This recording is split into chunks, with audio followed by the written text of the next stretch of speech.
And welcome live to the Rant. I'm Pugs Moran. We do this every Monday through Friday from the Kelly Moore Memorial Studios in the beautiful E Gallery in Dallas's fantastic design district. We are RadioMisfits.com. Radio Misfits Dallas, growing by the day. Let's see here. What is this? Well, it's me. It's a narcissistic middle-aged man who's screaming into the abyss every day at noon about current events, hot topics, trends, whatever it is that's happening in the world that people are just, buzzing about. I try to give it to you here. I deliver it in what's known as a stream of consciousness. That is a nonstop, extemporaneous conversation between one person, me. I'm talking, no breaks, no stops, no nothing. Just this, just me talking about the world for the next 2 hours. Now, in the course of these 2 hours, we will travel across 4 different segments of the show. We call these quarters. The first one is designed to just kind of get us up to speed on what this particular day has been all about. We call quarter one antecedently on this day. Quarter two, that's the birthdays. People who were born on this day, notable quotables, celebrities, if you will. Do we like them or do we think they suck? We decide during the birthday game. Quarter three, deads. These are people who died on this day. Again, notable quotables, celebrities, historical figures, whatever. If they died on this day, we take a look at their lives and we decide, where did they go? Did they go to heaven when they died or did they go to hell? That's quarter three. Quarter four, that's where the rubber hits the road, as I like to say, the meat and potatoes of the show. Quarter four is going to take the bulk of the time. It's today's news, today's headlines, today's current events, whatever it is people are talking about. I'll tell you why they're talking about it. I'll give you a quick little, my 2 cents on it, and then we move on. This show is not designed like other talk radio shows. In fact, there are no other talk radio shows that I'm aware of that are like this. There used to be all kinds of talk radio that just talked about the world and didn't have everything funneled through a prism of political partisanship. But that's not how we live anymore. Normal people are not allowed to talk amongst ourselves, except for here at Radio Misfits every day. Say hi to the chat room. We've got a pretty rowdy chat room. A lot of people hanging out. We like it. It's an early start today, so these are truly the early birds in the chat room. Let's say hi to Peter's here, of course. Cam is here. Jeff is here. We've got where the girls at? Sports Bras is here. CC. Let's see. Keep going. Hold on. I got to make it bigger so I can see all the people. I know Toronto was here first. Adam Rain is here, of course. I don't see Frank. I don't see Byron. I don't see. There's Toronto. There we go. All right. All the important people are here. We'll let the others catch up. Just fill in as you get here. Weekend. It's Friday. All right, so we're heading into a weekend. What do we got? We got football. We got Cowboys, 49ers. Okay. All right. Can't say that I'm all that excited about that, although I am curious. I'm curious to see what the bye week brought our Cowboys after what has been a pretty rough first 6 weeks to the season. A lot of blowouts. Cowboys fall. When they lose big. Got to give them credit for that. You know who else, when they lose big? My kids' team. My kids' team lost again last night. That's right, the small talk segment here. Last night, Thursday night football. Junior varsity football in the great state of Texas, Thursday nights. My son's team lost again yesterday. I don't even want to talk about it. I don't even know what to say. This is now, they have lost. They're still over 500. They are 5-3, okay? But they've lost 3 of their last 4 games. They've lost 3 of their last 4 games. Something's wrong. Something is not working. Anyway, that's okay. 2 more games, season's over. Then we move on to next year. All right. So you watched any football last night? Did you watch the Thursday night game? Did you see the Rams and who the Rams play? Why can't I remember who the Rams? Minnesota. Oh my God. It's the whole reason I tuned in. Because I've been proclaiming now for 5 weeks that Minnesota is not real. That Minnesota is just, got off to a hot start. Minnesota's going to be in the Super Bowl. I don't think Minnesota's real. I'm sorry. No, they got off to a hot start, but okay.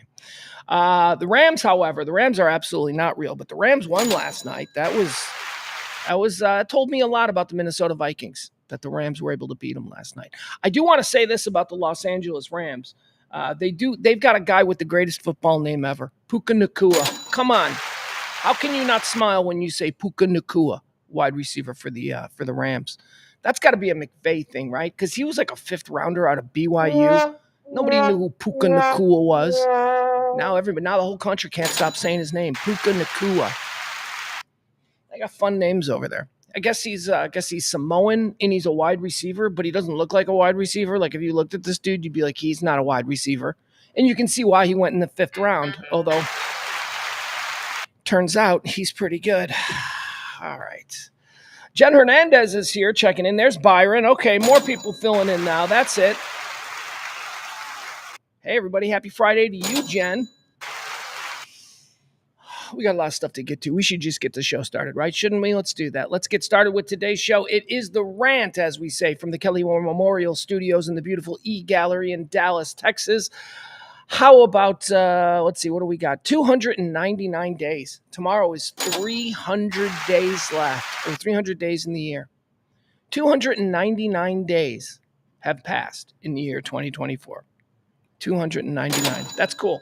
That means there's 67 remaining until the end of the year. And I know what you're thinking. You're thinking, Pugs, that math doesn't work out. If tomorrow's the 300th day and there's 66 days left, how does that leap year? Because this was a stupid leap year. Remember?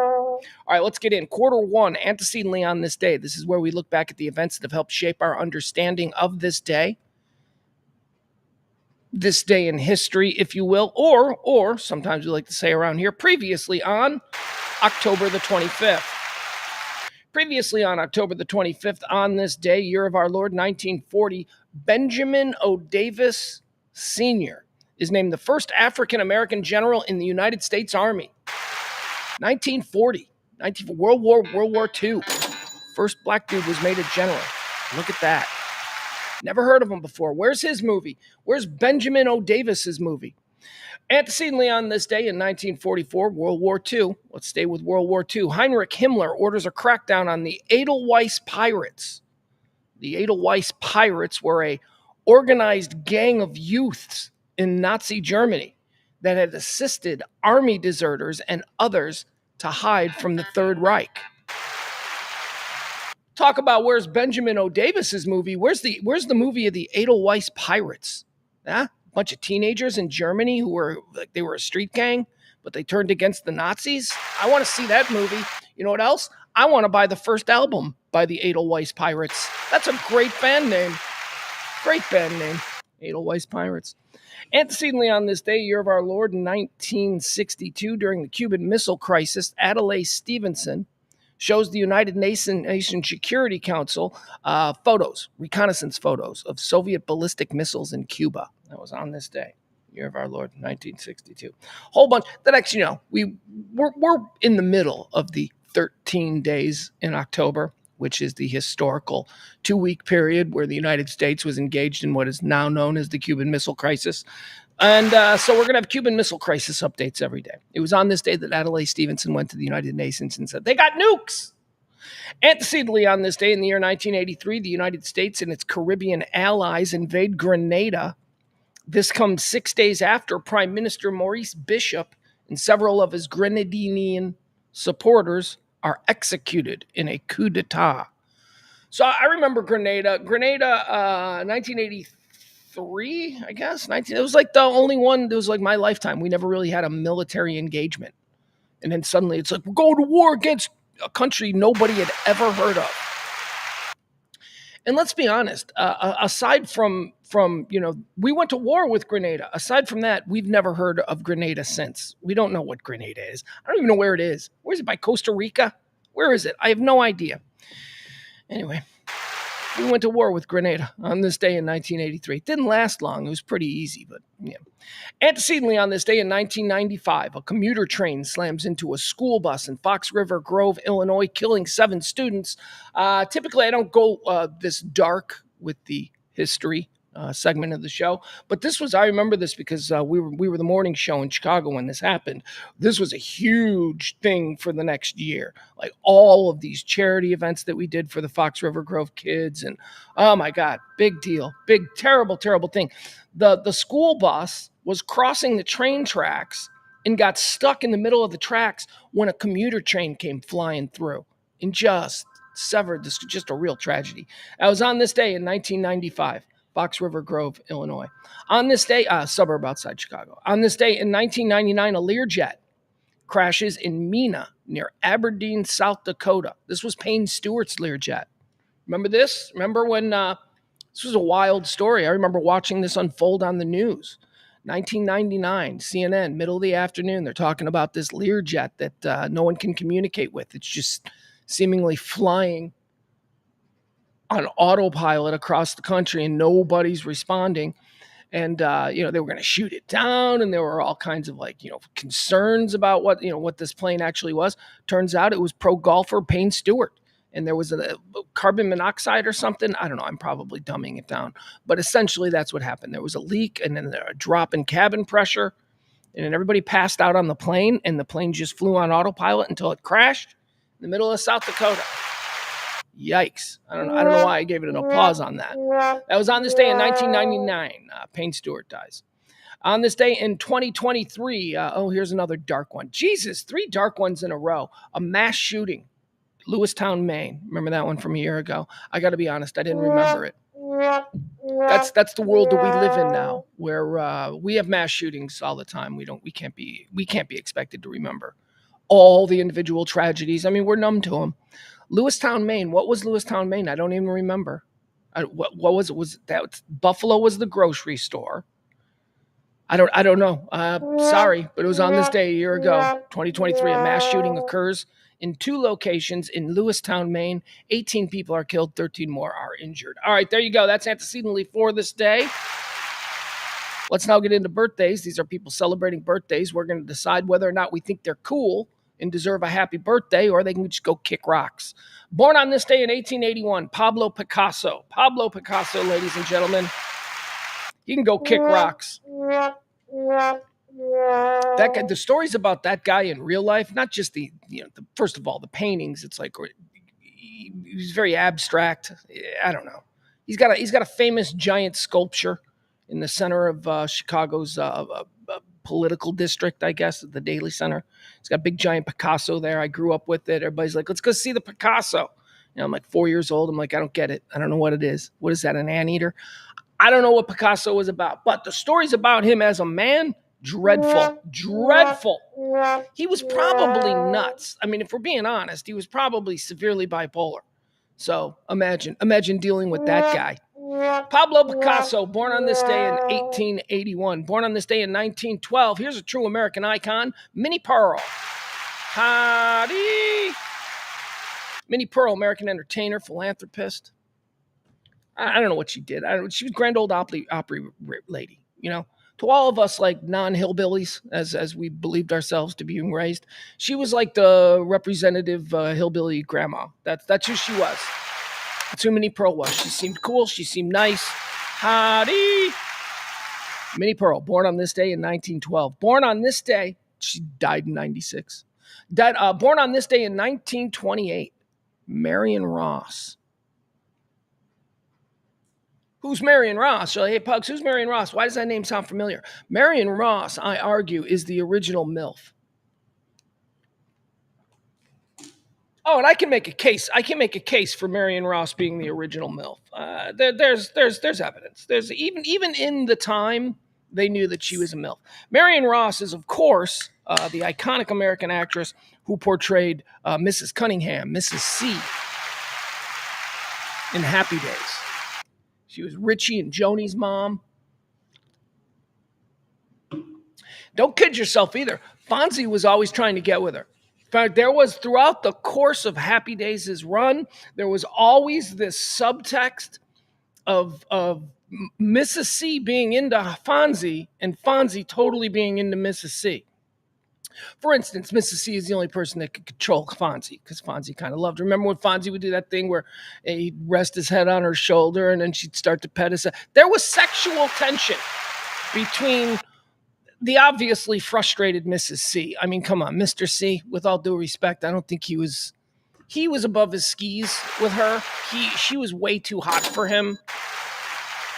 And so, of course, you got this hot hoodlum in a leather jacket living above your garage. You're a stay-at-home mom in the 1950s. You're going to hook up with him. They're hooking up. Maybe even Howard Cunningham knew about it and didn't care. 1950s, people didn't care. Anyway, the question becomes, gee, Pugs, you seem to be thinking of Marion Ross. I don't really know if I have that image of Marion Ross. So let's take a look at Marion Ross, Mrs. Cunningham, and why I think she's the original MILF. Okay, first of all, there she is. Look at her. That's objectively, she's a fine-looking woman. Okay, she may not be like smoke show bombshell and all that kind of stuff. She is objectively Mrs. C. She is an attractive woman, although possibly not overtly sexual in any way, shape, or form. Let's take a look at Marion Ross. Okay, there she is, a bit younger. That's a bad haircut. She's got big, pretty doe eyes. The eyes I'd never noticed before. Look at that. That Marion Ross is hot, man. Marion Ross. Marion Ross is a good-looking woman. Fonzie knew the whole run of that. She's like, man, she is too hot to be with Howard Cunningham. There she is. Marion Ross. All right, true American icon. We love her. All right, let's keep going. Birthdays. Who else is celebrating a birthday today? Born on this day in 1940, Bobby Knight. I hate Bobby Knight. I hate Bobby Knight only because I always hated Indiana basketball. I don't really think of Bobby Knight as the head basketball coach for Texas Tech. That was third act Bobby Knight. Bobby Knight's an asshole. He's just a jerk of a guy. He's a jerk. He's a great coach. I'd love to send my kid to Bobby Knight. Fuck you. Your kid's an idiot. You're an idiot. Bobby Knight is not a good coach. Bobby Knight is an asshole. Bobby Knight is a man from a dead generation, and thank God they're dropping like flies. We don't need him around anymore. Fuck you, Bobby Knight, on this, what would be his 60, 70, 80, 84th birthday. Born on this day, 1940, celebrating a birthday, a true innovator of rock and roll, the great John Anderson, co-founder of Yes. Anderson, Wakeman, Bruford, Howe, whatever that is. I'm not entirely sure. Right, he did that too. But yes, if we're talking about John Anderson, we're talking about Yes. How about Glenn Tipton, born on this day in 1947? Glenn Tipton. Of course, you metalheads out there. Where's my metalheads in the chat? Yeah, who's Glenn Tipton, chat room? You know. That's right, Judas Priest.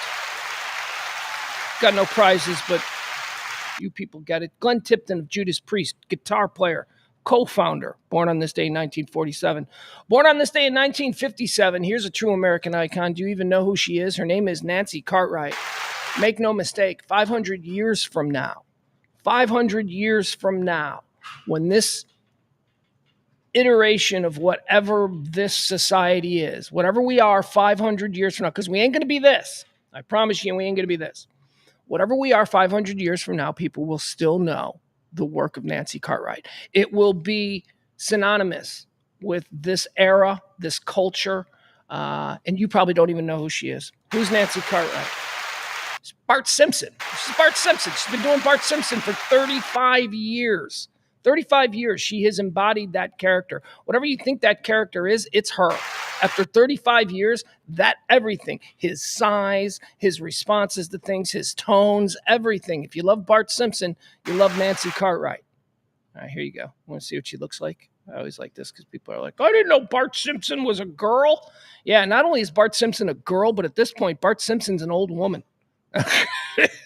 Here she is. There's Nancy Cartwright. It's her birthday. That's Bart Simpson. Any other pictures of her? Let's see here. There she is, Bart Simpson. Bart Simpson. She's got Bart Simpson energy, right?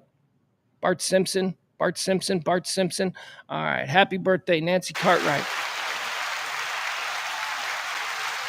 Born on this day in 1957. Bart Simpson. Born on this day in 1970. How old is Nancy Cartwright? How old is Bart Simpson? 40, 50, 64, 65, 67, 60, 68, 67. Bart Simpson is a 67-year-old woman? Wow.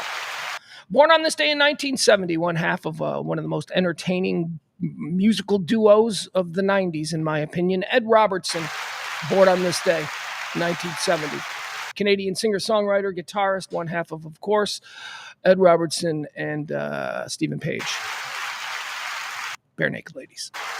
Born on this day in 1971 here on the, we are hours away from what I'm calling the Gen X World Series. Couldn't be more excited about seeing the Dodgers and the Yankees back in the World Series. Reminds me of being 10 years old. You know what else reminds me of being 10 years old? No, not 10 years old, 20 years old, in a bar late at night, watching this dude throw Don Zimmer to the ground. Pedro Martinez, born on this day in 1971. Do you guys remember that? That was like there was a fight between the Yankees and the Red Sox, and Don Zimmer, Popeye, comes charging out of the Yankees dugout, and he gets chest to chest with Pedro Martinez. Big, giant Pedro Martinez, in my opinion, the most intimidating pitcher in the history of the game. Don't even tell me about Nolan Ryan. You can be second and still be scary as hell. I'm just telling you, I think Pedro was even scarier than Nolan Ryan. But Pedro Martinez is on the mound. Don Zimmer comes charging out. Apparently, he had hit somebody, and Pedro just throws Don Zimmer. Don Zimmer, you must understand at this time, was probably 72, 73, fat, short, just broken, just a broken old baseball alcoholic. You know, he comes out there, and Pedro Martinez, who at this point was, you know, an athlete in the prime of his career, one of the great pitchers of all time, and he just chucks Don Zimmer, chucks him. The whole world was like, I remember the whole world's reaction was, he just threw that old man. And I remember thinking, that old man had no business charging the mound on Pedro Martinez. Pedro Martinez, born on this day, 1971. Dominant. For a period of time in baseball, you young heads, you don't know, Pedro Martinez was dominant. Born on this day in 1975, Anthony Starr. Yeah, he's another one of these Anthonys. One of these guys. One of these fucking guys. Anthony. Your name is Anthony, okay? Where's the H? Mark Antony, that's a Shakespearean thing from 1,000 years. It's not a real name anymore. Your name is Anthony Starr, not Anthony Starr. Anyway, he's going by Anthony. He's sticking with it. Anthony Starr, of course. Who is he? We all know him. We all love him. He's the great Homelander. Homelander. Was it Jeff Ballard? Let me see. Is Jeff in the chat room right now? I think it was. I'll address this now. I believe it was Jeff Ballard who opined to me, could Homelander defeat Superman? I think he asked me that in a private chat at some point. The answer to that would be no, of course not. Nobody with the possible exception of Dr. Manhattan can beat Superman. Maybe if we're going to cross, you know, DC and Marvel streams, that kind of thing. I guess we just did when we said Dr. Manhattan. Maybe Wanda, you know, Maybe Wanda has more powers just because, but no. To answer Jeff's question from a couple weeks ago, Superman is more powerful than Homelander. Doesn't stop it from being Anthony Starr's birthday. Anthony Starr, born on this day in 1975. Born on this day in 1984, Katy Perry, American singer, songwriter, and actress. Katy Perry, born on this day, 1984. What's her deal? What's her problem? Isn't she having some kind of problem now? Didn't she like put out an album a couple weeks ago and then the whole world decided that it was time to shit on Katy Perry? So now she's like the worst thing that there's ever been. Isn't that her buzz online right now? Happy birthday, Katy Perry. This month, you're the worst thing that's ever been. Is there okay, so what's my hot take on Katy Perry? She's hot. There you go. She's hot. She's got some songs. I don't know. I don't have any Katy Perry CDs. She's got some songs that I wouldn't turn off, right? She's worthy, I guess, of being a pop star. That's all I got for you on Katy Perry, born on this day in 1984. All right, quarter three, moving quickly among today's segments. Let's go into deaths. These are people who've died on this day. Heaven or hell is the game we play. We talk about these historic figures, and then we decide, based upon our own Christian Judeo upbringing and values, whether or not upon their death, did these people ascend to heaven or were they banished to hell? Here we go. First one. Dead on this day. What year do we got? Dead on this day in 1957. Albert Anastasia. Albert Anastasia died in this day in 1957. You know who Albert Anastasia is? Albert Anastasia was the head of the Anastasia crime family. One of the main families, one of the main powers of the New York Five families. In fact, Albert Anastasia goes even further than that. He was one of the founding members of Murder Incorporated, which empowered the likes of Charlie Lucky Luciano and Meyer Lansky and Bugsy Siegel and all of these other people.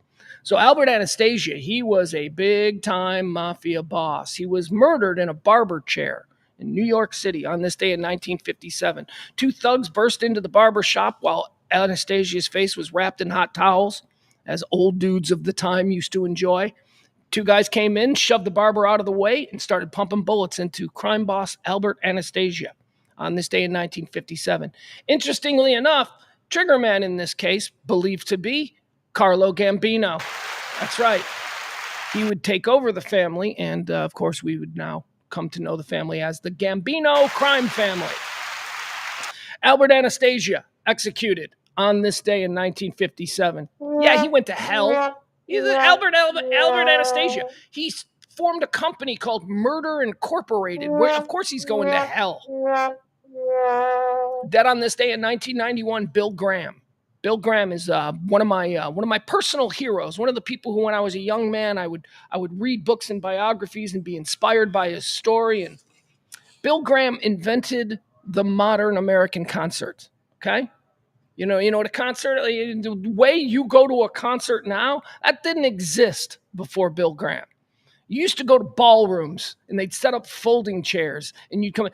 Bill Graham invented the theater concert. He invented the stadium concert. He invented the big concert tour. There is a book, if you're interested in the history of this kind of thing, it's called Bill Graham Presents. It's a fantastic book, really interesting about the early days and the origin of concerts and festivals and all that kind of stuff. Bill Graham, dead on this day in 1991, concert promoter, personal hero of mine, burning in hell. Absolutely, Bill Graham is burning in hell.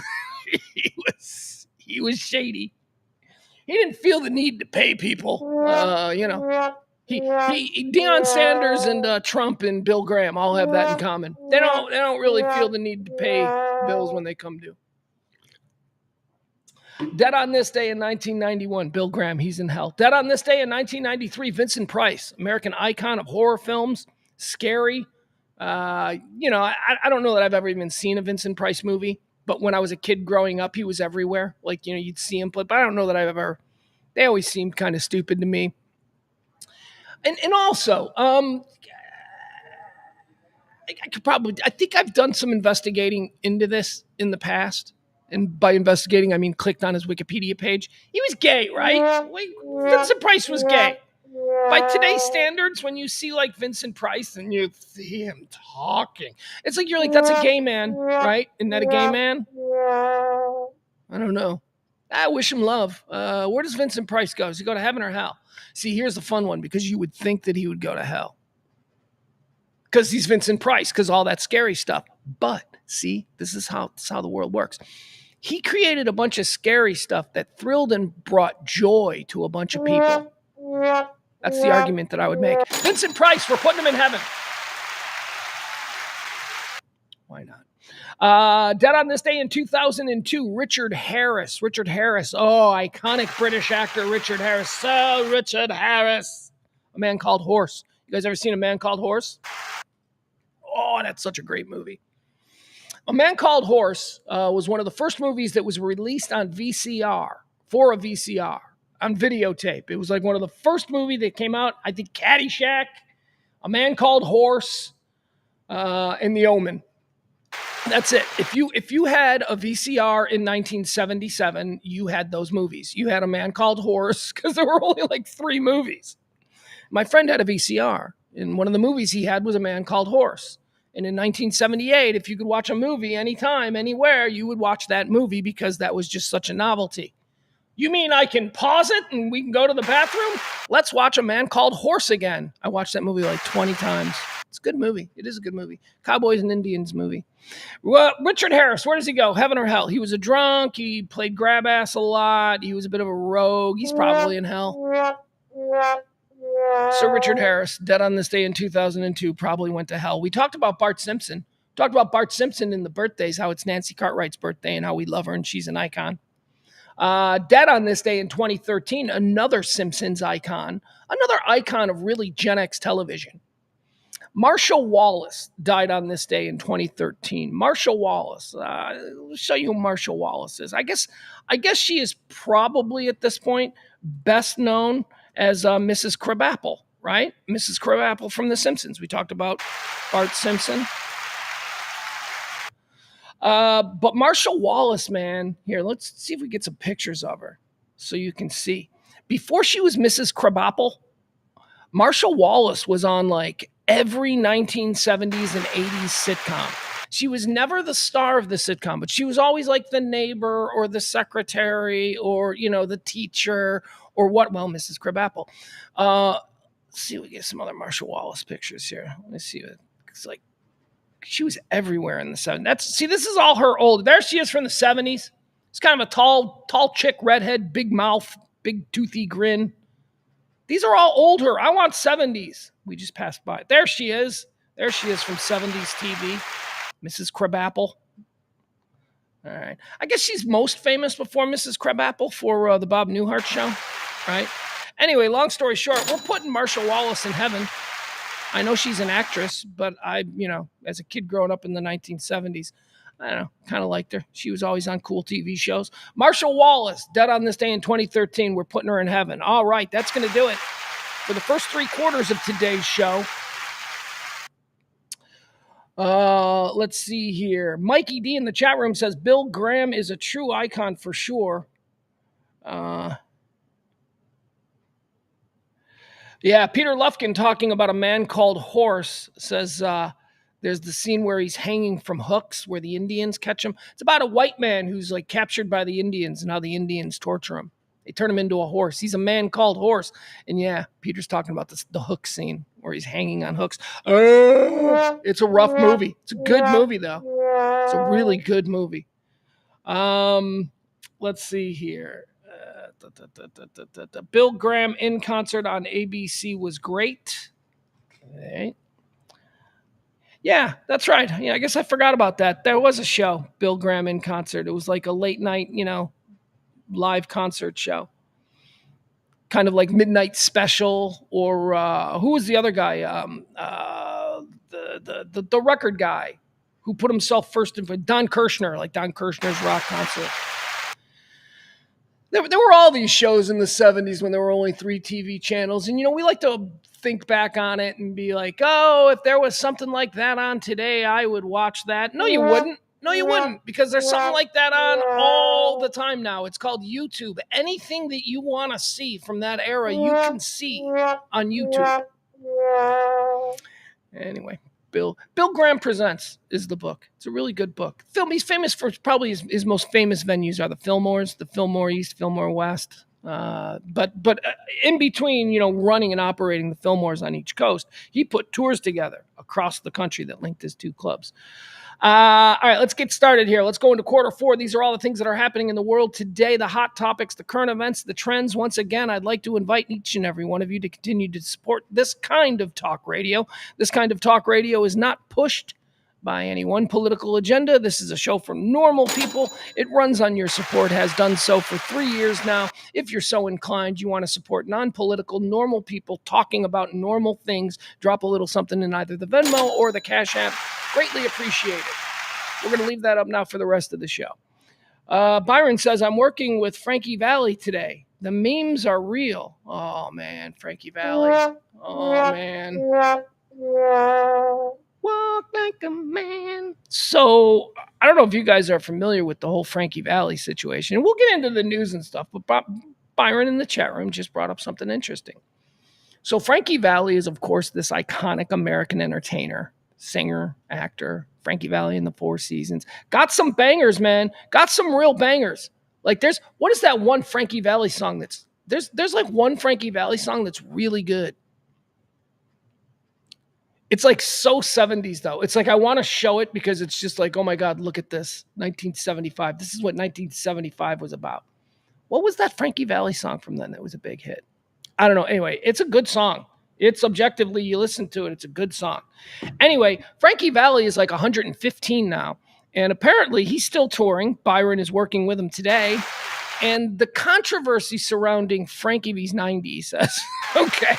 I was only off by 25 years. No, it's not Sherry.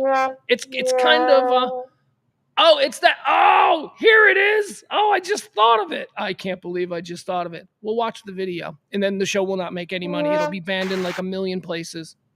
Hold on.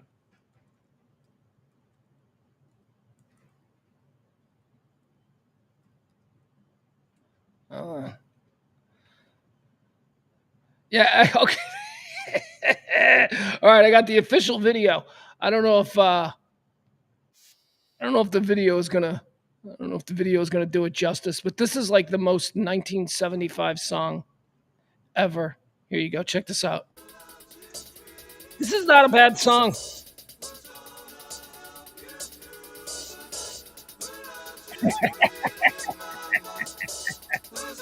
All right. First of all, here's what I love about Frankie Valli and the Four Seasons. There has never been a more mobbed up looking band in the history of music. Frankie Valli and the Four Seasons were entirely a mobbed up band. They were created by the East Coast Mafia. They played in mafia clubs. They were a mafia. Half the guys in the Four Seasons have like really solid ties to different organized crime families. Anyway, here you go. this is this is so what would you call this? Mob R&B, mafia, 1970s white disco mafia R&B.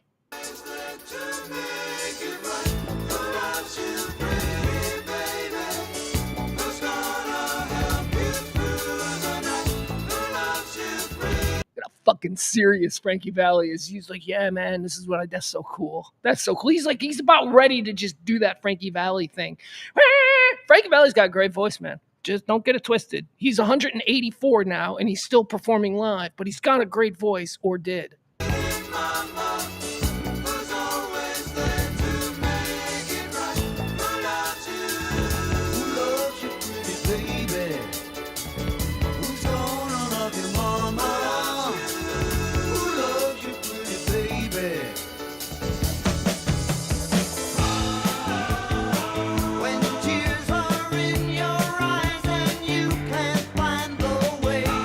All right, there you have. Not a bad song at all. That is a good song. That bass line grooves. Oh my God. Anyway, so the controversy with him now is that ain't him today. Today he's 115 years old. He looks like he's been frozen in wax for the last 2 decades. And they roll him out on stage and he can't sing anymore. So he just stands there. And they play recorded tracks of like back then. Like, you know, his voice when it was like, you know, the real Frank. So, you know, people are paying for that. People are like showing up and it's just Frankie, cadaver Frankie Valli. They just like roll him out there and he stands in, and I guess he holds the microphone and he turns his head a little bit. It's almost like he's basically in no condition to be doing this. Now, there are a couple of ways to process this information, right? And there's a lot of people who are like, they're exploiting him. Whoever is with him, whoever's in charge of his medications and all that, they need to be put in jail for elder abuse. This is elder abuse. I'm like, I'm in the other camp. I'm like looking at this going, I bet you he loves this shit. I mean, he's fucking great. He's Frankie Valli. This is what he wants. What, he's going to sit in an old folks' home, stare out a window, or, you know, roll him out. He's wearing the spangly clothes. He's got the hair done. Yeah, he's 146, but, you know, he's out there. He's standing. People are going nuts for him. And again, this isn't like a big secret. People know this. They know what they're getting when they go to a bunch of oldsters want to stare at another oldster and listen to music that takes them instantly back to a time when they were happy and when they have memories and all. Who are you to begrudge them? A bunch of old people want to pay to see Cadaver Frankie Valli in concert. Let them do it, man. It's not just about your idea of what an acceptable concert is. It's about memories. It's about that. Leave them alone. Although it is pretty funny. There's got to be some video, right? Can we show some video of Frankie Valli today?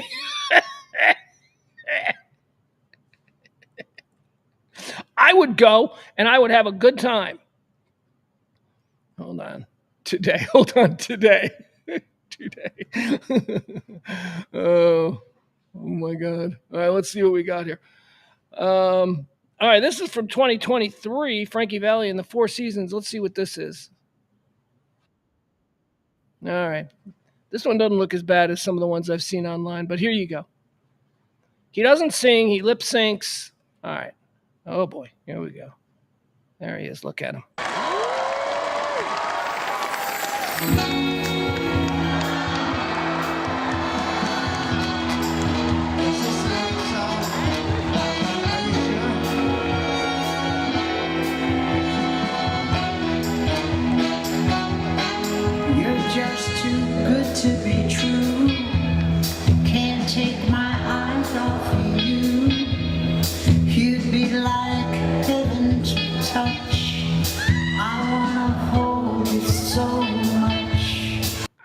fine with that. All right, I don't care that he's not singing. He's trying. He's moving his mouth. It's syncing up with the music. I'm fine with this. Grandma's having a great time. At long last, love has arrived.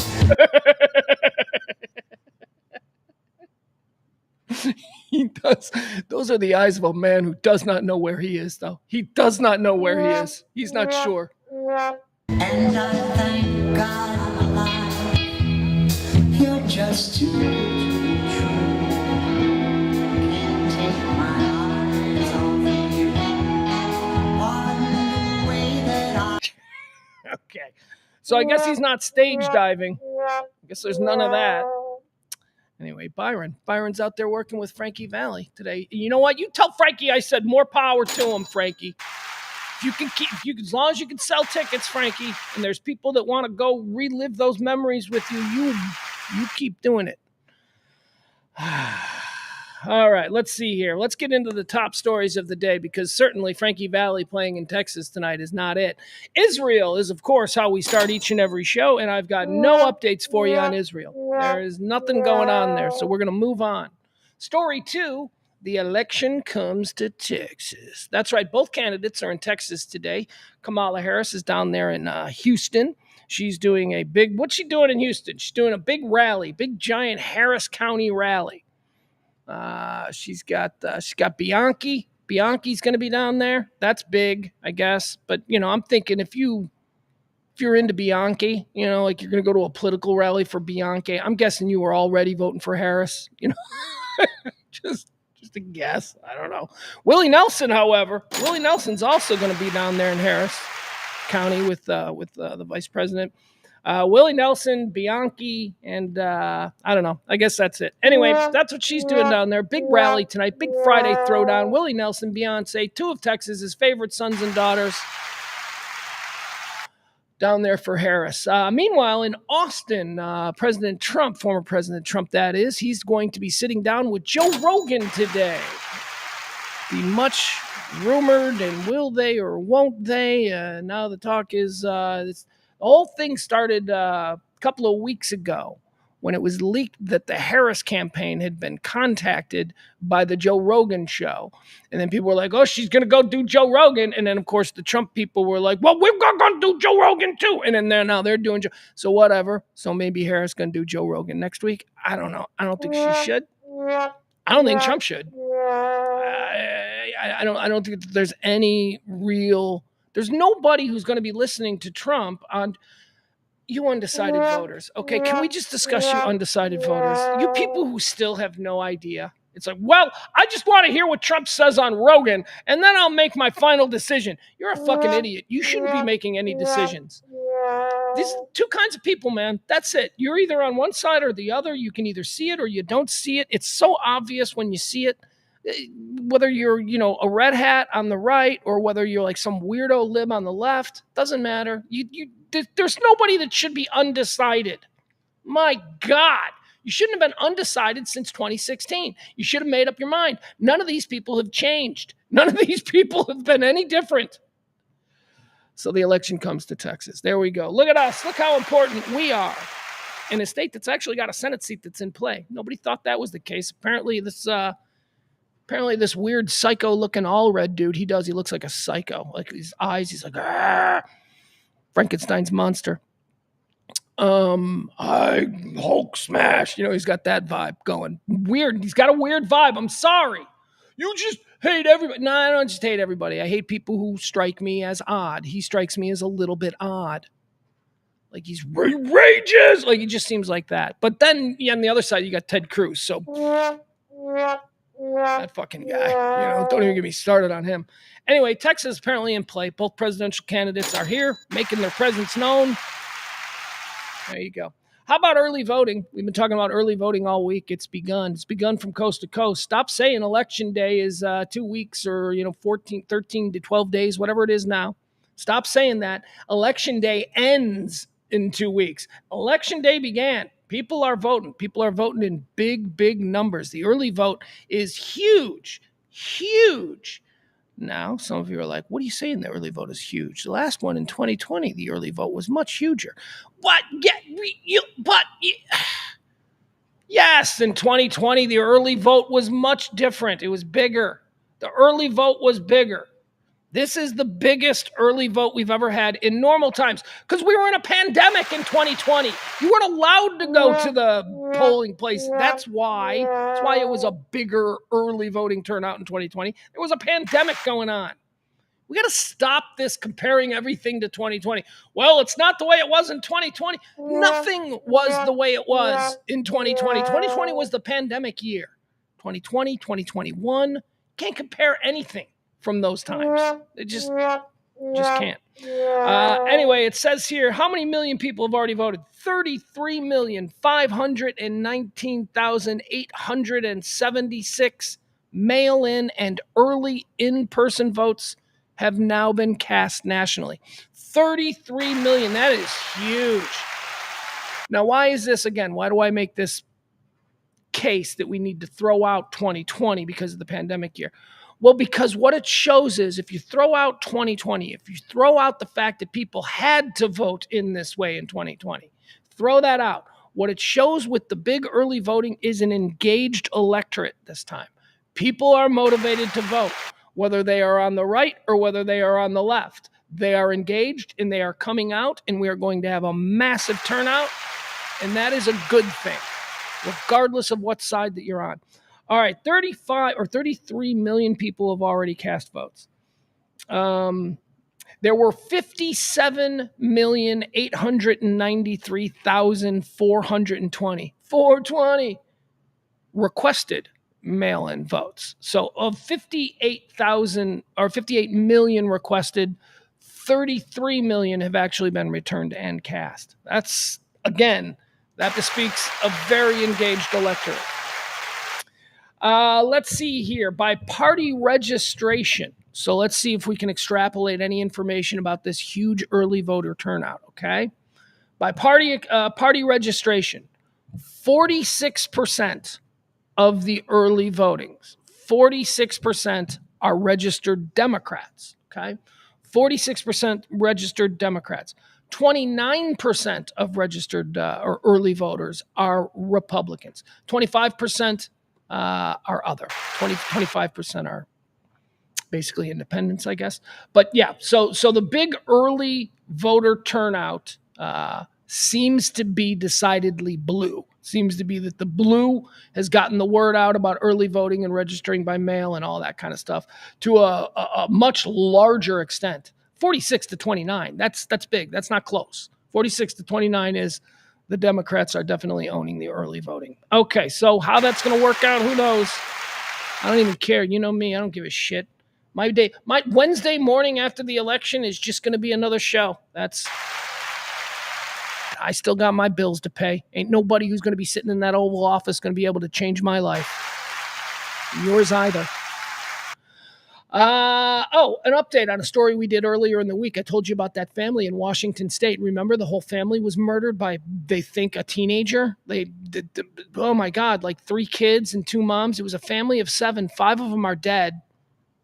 One of them survived, and one of them is believed to be the murderer. That's a 15-year-old kid, okay? So here now we have more information. Again, we talked about this earlier in the week. A 15-year-old boy is charged in the shooting deaths of his parents and 3 siblings in Washington State. A 15-year-old boy has been accused of killing his parents and 3 of his siblings this week east of Seattle. He then tried to pin the slayings on his younger brother, who had perished. But a sister who survived after playing dead escaped to a neighbor's house and told police who really carried out the shootings. Authorities said in a court document made public Thursday. All right, so here's what we're learning from the sister who survived and escaped the house. Apparently, the 15-year-old got in trouble for bad grades, and so the 15-year-old decided to murder the entire family because he got bad grades. He tried to murder his 11-year-old sister, but she laid and played dead, and she got out, and So he murders his family, and then he calls the police, and the police show up, and the 15-year-old kid is like, my 13-year-old brother did it. And then he killed himself, and the 13-year-old brother's dead. It's like, my 13-year-old brother did it. But he didn't realize that the sister had escaped to the neighbor's house, and that she was shot, but she was talking, and she told the police that no, Fact of the matter is, there was a big fight in the house because he got bad grades, and he went and got Dad's gun, and he turned Dad's gun on everybody in the family. And that he was the only one in the family other than Dad and Mom who knew the combination to the gun, so none of the other kids could have done it. And when the police showed up, he pinned it squarely on his brother. And he even had a reason for it. He said that his brother got in trouble for looking at pornography and killed the whole family. Well, that's not what happened. Turns out it's this 15-year-old kid. He's got a sister who survived. Think about that poor little girl, 11 years old. Her entire family is gone. And now she's like the one that's got to put her brother in jail. I mean, that's a rough go for a little 11-year-old. I hope they got family. Terrible, terrible story out of Washington. Well. All right. Menendez's. We've been covering this now for a couple of weeks. It's official. Well, it's not official, but it's official that it's going to be official. The Menendez's, they're going to walk, man. We're going to walk. We've been talking about this for a couple of weeks now. The district attorney, the Los Angeles district attorney, is recommending resentencing for the Menendez brothers. He says, this is the Los Angeles district attorney. He says, I believe the accusations of molestation against the brothers. So this is interesting because, of course, they've been in prison now for 34 years. The Melendez brothers were a couple of rich Hollywood kids. Their father was a studio executive. They lived a very nice life in Beverly Hills, and the Menendez brothers murdered their mom and dad, cold-blooded, slaughtered them right there in the living room. Big, high-profile trial. If you weren't alive back then or if you weren't paying attention, fine, I'll catch you up to speed. It was one of them trials. It was like an OJ trial. It was everywhere, and every magazine had pictures of the Melendezes. And were they awful, ungrateful, silver-spooned little rich monsters, or were they victims of abuse from a sadistic and ritualistic abuser in their father? That's what they said. And back in 1991, 92, whenever the hell this whole thing went down, back then, we didn't choose to believe that. I can count myself among the people who are they did it, the little rich bitches, they didn't get the Porsche they wanted, so they killed that was my attitude. That's what I believed. But now we're in a different time, and, there have been cases adjudicated in the time since that one that have sort of relied on the same defense that the Melendez brothers were trying to use, but wasn't accepted. And so now, history and law, it adjusts. It's fluid. It's not a sold science. So now they look at these cases differently. And the new Los Angeles district attorney is looking at the Menendez case, looking at the fact that they served 34 years, and is saying that the evidence that was not allowed in the first trial would be allowed today. That would drastically change the sentencing that was given to them back in the 90s. And so therefore, he, as district attorney of Los Angeles, is recommending a resentencing of the Melendez brothers. Now, that means that they aren't going to get 34 years. So if they're going to be resentenced, they've already served 34 years. They are not going to be sentenced to 35 years, okay? It's not like, well, you did 34. No, they're going to be let go. The time served, they've been in jail, so wow. Did not see this coming, but it does look like the Menendez brothers are going to be walking free. They're going to have podcasts. Oh, my God. They're going to be YouTube sensations. The Menendez brothers, look out, man. 2025, it's going to be their year. Serial killer has been uncovered in the Chicago area. I'm always fascinated by the serial killer history there in Chicago. Chicago, my hometown. Of course, we're top notch in the serial killer game. Of course, we bring you John Wayne Gacy, the killer clown. He's up there. We got Richard Speck. He's the killer of nurses. We like him. Of course, Jeffrey Dahmer used the Chicago bar scene, the gay bar scene, as his primary hunting ground. We have a very proud history in the Chicago area of serial killers, and it looks like we found another one. DNA links a suspected Chicago area serial killer who died in 1981 to a woman's 1979 death. Now, let me show you this guy. This is when serial killing was a thing, man. Look at this guy. Today, we like to imagine the serial killer as the creepy fat guy with the receding hairline and maybe an overbite and bad skin, That's the serial killer. No, look at this dude. Look at this John Schneider from Dukes of Hazzard looking dude. This guy's a handsome son of a bitch. He is 1978 sexy right there. Look at him. Serial killer. All right, let's learn a little bit more about this guy, shall we? I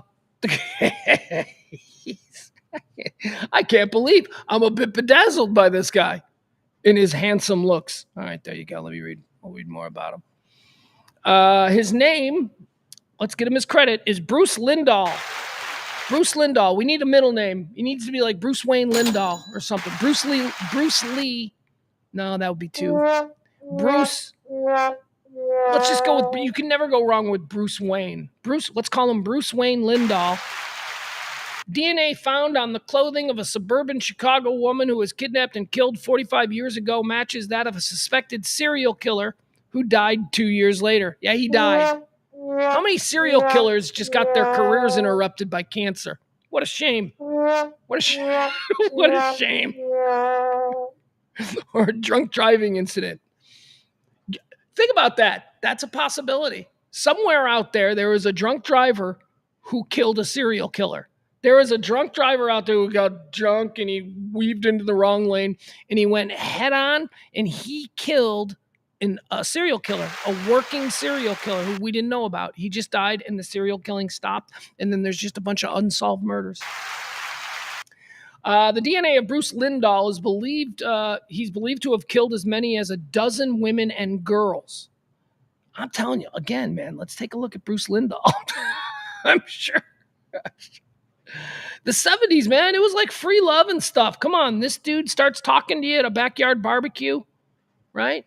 Shirtless. He's shirtless. He's wearing blue jeans. He's wearing faded blue jeans, but no shirt. He's got no shirt here, so, probably doesn't wear shirts. He's probably handsome. He's like, I'm Bruce Lindahl. You want to go back to my apartment and water my ferns? I don't know. I don't know what they did in the 70s. Water ferns? I don't know. Anyway, he's dead, so they're never really going to pin a bunch of stuff on him, but they think that he's, responsible for like a whole bunch of murders. He's handsome. He's up there with Ted Bundy. He's like Ted Bundy handsome. I want my serial killers to look like John Wayne Gacy. Fat guys who obviously have a problem with women because, they're not into them. Not Ted Bundy. Ted Bundy, he got women all the time. I bet you this Bruce Lindahl guy, I bet you he got women all the time too. All right. How about this story? The Denver Broncos, Josh Reynolds making some news. You guys know who Josh Reynolds is? Never heard of him. Got to be honest. Never heard of him. Been in the league like 8 years. Been in the league as a wide receiver for 8 years. Never heard of Josh Reynolds. So, remember earlier in the year when Ricky Pearsall from the 40, is it Ricky Pearsall? Yeah. 49ers got shot. He was in San Francisco. He's walking down the street. Dude shoots him. Ba-bam, ba-bam, ba-bam. Ricky Pearsall. Big story. Happened again. Josh Reynolds. Although this isn't quite as innocent. Josh Reynolds in this case, Josh Reynolds was like, in a strip club at 3 a.m. So, Broncos receiver Josh Reynolds is recovering from 2 gunshot wounds after visiting a strip club. Denver Broncos wide receiver Josh Reynolds is recovering from 2 gunshot wounds that he received following a visit to a strip club. Josh Reynolds was a victim of a shooting in Denver and received treatment for minor injuries. Now, here's the minor injuries.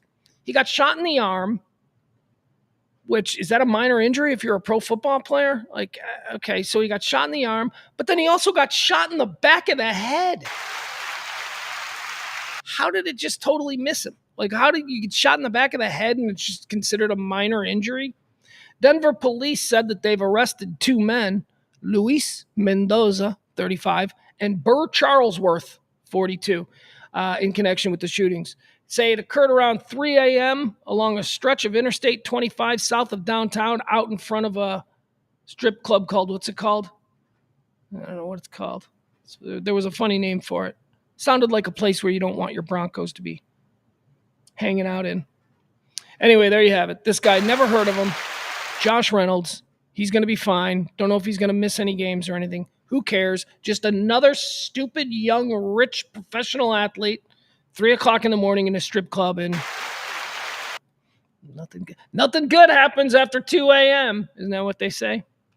It's probably good advice. Although I would push back, because now if I've got to a lot of good things, I've had a lot of good things happen to me personally after 2 a.m. I've also had some bad things happen.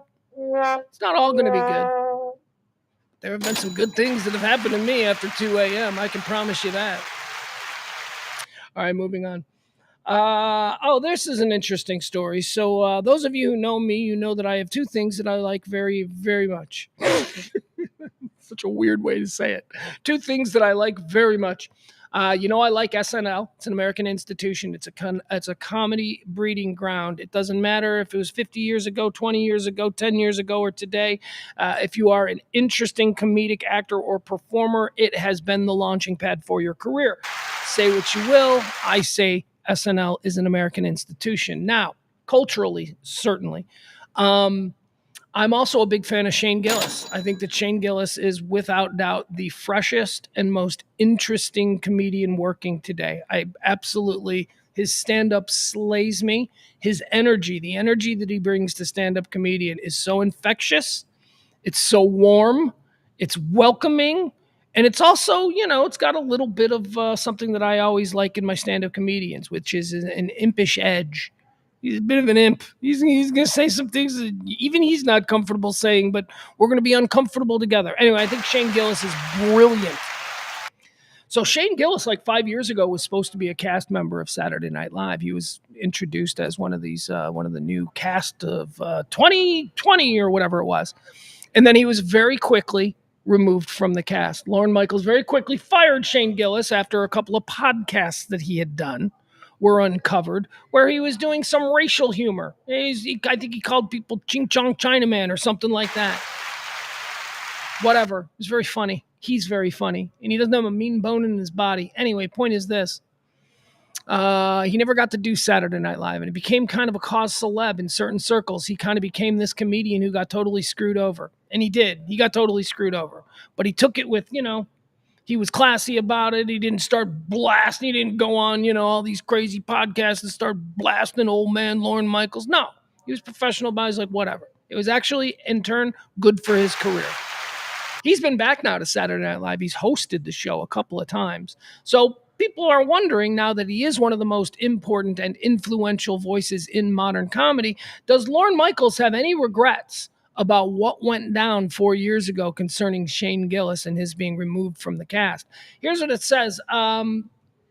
Gillis was removed from SNL's cast before he even ever appeared in an episode, but was welcomed back in February of 2024 as a host and used his opening monologue to joke about his abrupt dismissal from the show.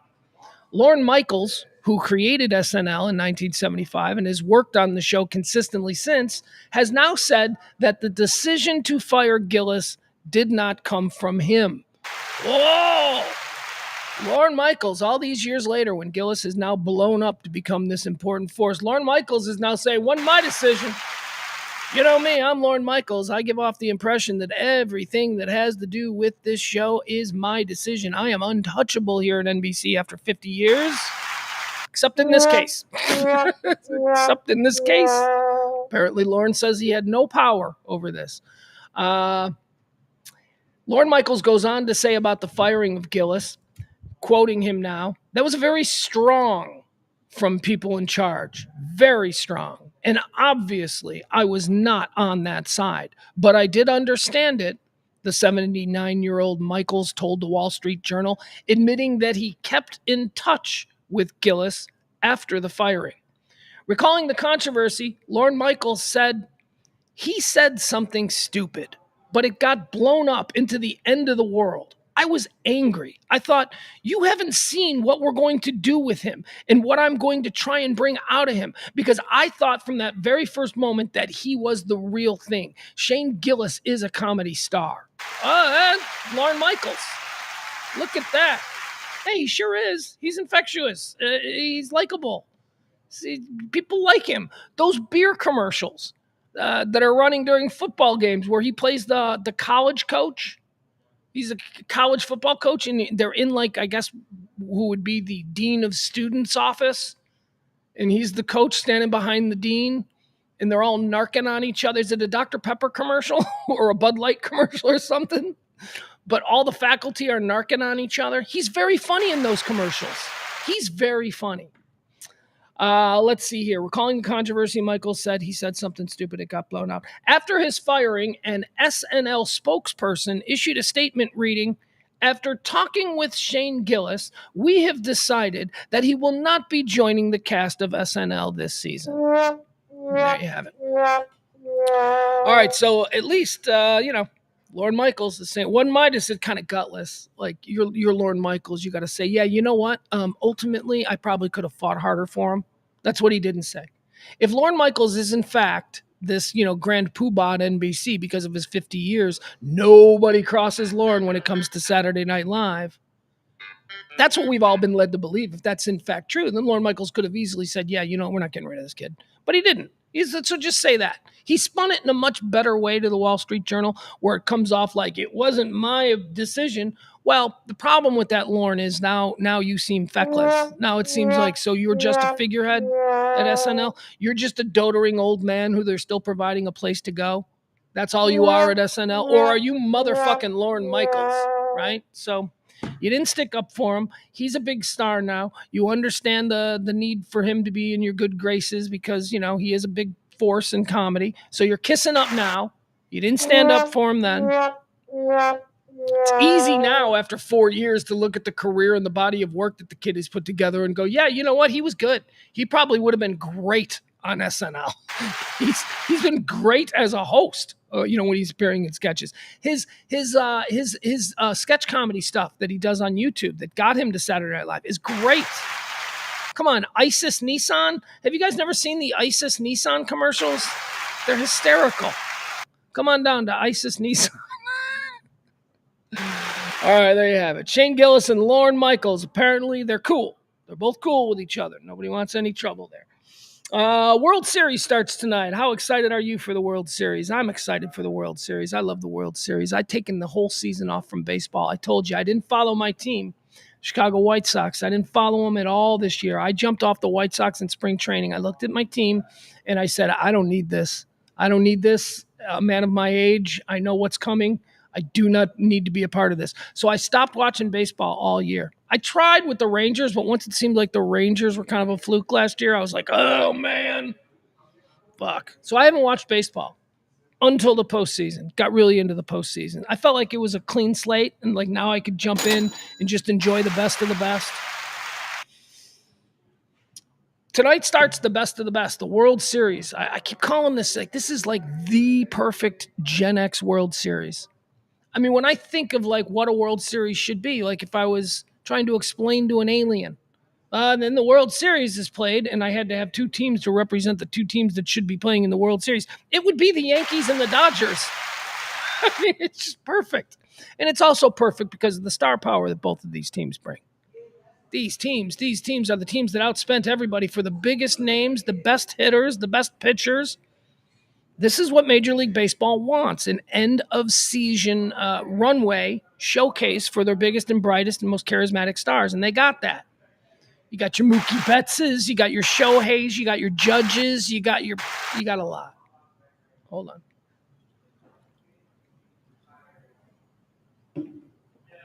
Let's see. Here's what it says about tonight's World Series. This figures to be the first World Series featuring 5 MVPs. Holy cow. 5 league MVPs are going to be on the field at this World Series. That's pretty cool. The Dodgers will bring out MVP Ohtani, MVP Freeman, and MVP Betts. Mookie. The Yankees, Aaron Judge and Giancarlo Stanton. 5 MVPs are going to be out there. Ohtani and Judge are the likely MVPs for this year's World Series, marking the first series to feature both since San Francisco's Buster Posey and Detroit's Miguel Cabrera in 2012. This will be the first series with a pair of 50 home run hitters in Judge and Ohtani. In an age of expanding playoffs, this is just the 5th World Series since the wild card era in 1995, that started in 95, involving the teams with the best records in each league. It's the other thing. It's the 2 best teams. These are the 2 best teams in baseball. We got rid of all the other dead weight. These are the 2 best teams in baseball. They're the 2 biggest cities in baseball. They have the 2 biggest payrolls in baseball. They're where they should be. This is it. Yankees, Dodgers. I am rooting for the Yankees. Yankees, Yankees, Yankees. I'm an American League guy. Although I don't have a problem with the Dodgers. I like the Dodgers.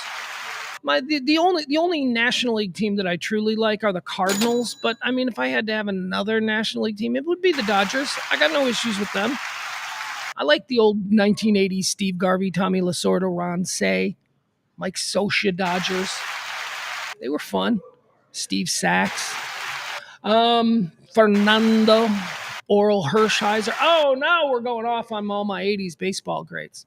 Anyway, the World Series starts tonight. I'm very excited to be watching World Series games this weekend and football and all of that good stuff. All right, here's the last one of the day. We're going to run out of show again here a little bit earlier. Say goodbye to a big Hollywood celebrity you've never heard of. My grandma liked this dude. I don't know how. Sorry, it's a little bit loud in here right now. We've got people here at the gallery. This is not good.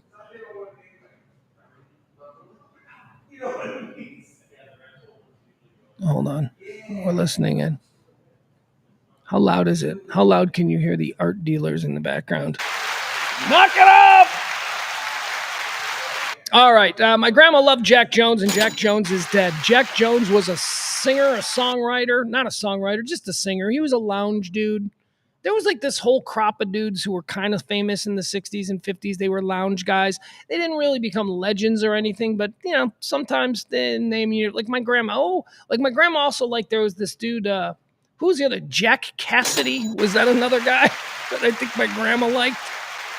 Oh, that Jack Cassidy. We're watching Merv Griffin. I'm like 8 years old. Jack Cassidy comes out. My grandma's all into it. Like, yeah. Jack Jones, too. Grandma liked Jack Jones. Jack Jones died. He died because he was old. He died because he was like in his 90s. But why do we know Jack Jones? Jack Jones was most famous, and seriously, this ought to speak to his level of fame. He was most famous for the guy who sang the Love Boat theme. that was his biggest hit.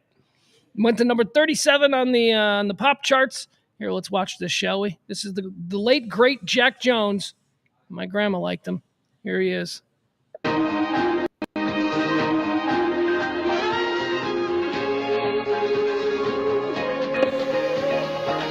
Okay, seriously though, pretty good. I mean, that's a pretty good lineup, right? What is this? This can't really be a single episode of The Love Boat, can it? With Michael J. Fox, Courtney Cox, Tom Hanks. No way. This is like a hot. I'm sure all these people have done episodes of The Love Boat, but it can't possibly be the same. Love. Hoff. Exciting. Half Pint, right? And what? Short Pint. What was her name? Melissa Gilbert. Patrick Duffy. Look at oh my God! This is an all-star Love Boat. Jack Jones dead at age of 160. Come aboard. Whoa! Wait a second. Did you guys see that? Hold on. Check this out. Okay, this is weird because this is totally just nepotism. This is just her dad, Aaron Spelling. Tori Spelling wasn't famous here. At this age, she hadn't done 90210 yet. That was like 10, 12 years in the future. Her dad's just like shoehorning her in here. We're expecting Jackson? Oh my God. All right, so big star alert. Janet Jackson, huge star. Tom Hanks, huge star.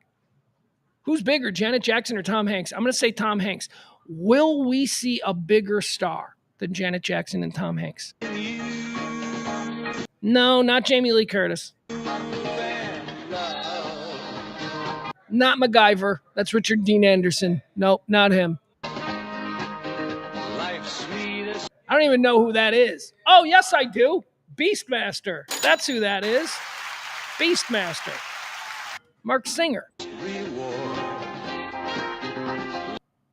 Is that the other chick from Little House on the Prairie? Do we got both sisters from Little House on the Prairie on this episode? Let it flow. Never heard of Matthew Labarteau. Never heard of him. It floats back to you. Never heard of Bernie Hamilton. Bernie Hamilton, he sounds like he played the outfield for the Yankees in the late 80s. All right, so Dirk Benedict is, of course, the original Starbuck from Battlestar Galactica. Joan Collins, big star, not as big as Tom Hanks or Janet Jackson. Heather Locklear, look at her.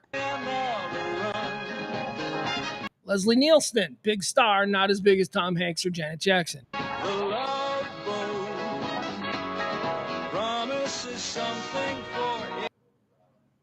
I mean, for me, this is by far the biggest star on the show, right? If I'm like in this cast and like everybody's getting together for like the guy that I want to sit and have a drink with, right here, Lee Majors, $6 Million Man. Mr. Drummond, you got Conrad Bain on this episode.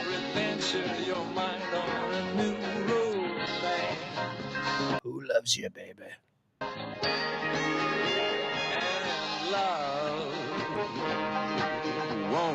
Allison Arngrim.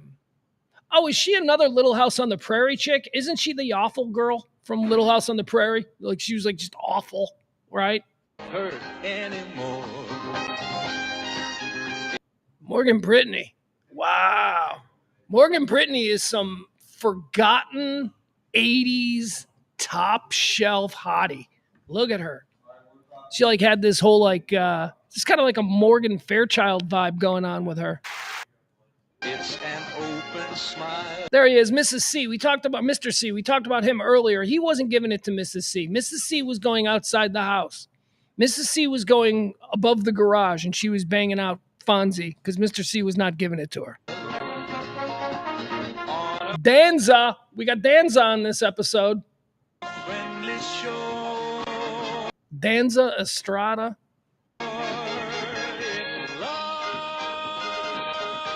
The Harlem Globetrotters.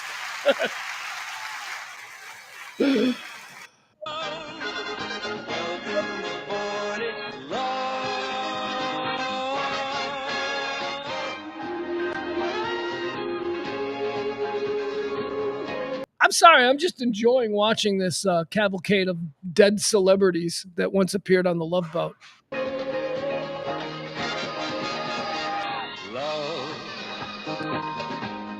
Holy cow, did you see that? Did you guys see that? When have you ever seen that before? I don't know that I have ever seen Ava and Zsa Zsa Gabor side by side. Let's see. All right, there's Ava. Now, Ava Gabor is Lisa from Green Acres. Remember Green Acres, the TV show? So Ava Gabor is Lisa from that. Zsa Zsa was her sister, but Zsa Zsa wasn't really famous for any TV show or movie. She's just famous for marrying people. So, okay, so here's Ava, pretty good looking, right? Lisa from Green Acres. She was hot. Well, Zsa Zsa. I don't know who's hotter. Who's okay, homework assignment for this weekend, folks. Go home and decide on Monday, meet back here. Who's hotter, Zsa Zsa or Ava Gabor? Exciting and new. Come aboard. Lorenzo Lamas. All right. Look at that head of hair. Mark Harmon. Okay. We're expecting you. Oh no, that's Starbuck. I'm sorry, that's Starbuck from the original Battlestar. I gave Dirk Bogarde that title. I think Dirk Bogarde was Apollo. I think this is Richard Hatch. I believe he was Starbuck. Man, they got Heather Thomas and Heather Locklear and Morgan Fairchild and Morgan Brittany. Man, the 80s had hot chicks. There were hot chicks in the 80s. Who's hotter, Heather Thomas or Heather Locklear? Woo! Heather Thomas. Heather Thomas has that pink bikini hot tub poster. Remember the pink bikini hot tub poster, Heather Thomas? Woo! Heather Locklear, I think, has prettier eyes, and Heather Locklear, I think, is an alcoholic, which makes her hotter. All right. Life's sweetest reward. Let it flow. There you go. That's the original Adama from Battlestar Galactica. Lauren Green. It floats back to you. Who's Richard Anderson? Is that Oscar Goldman from $6 Million Man? I think it is. That's Oscar Goldman. Donnie Most, Ralph Malph. Happy Days. Doug Barr? How did he make this? Nobody's ever heard of Doug Barr.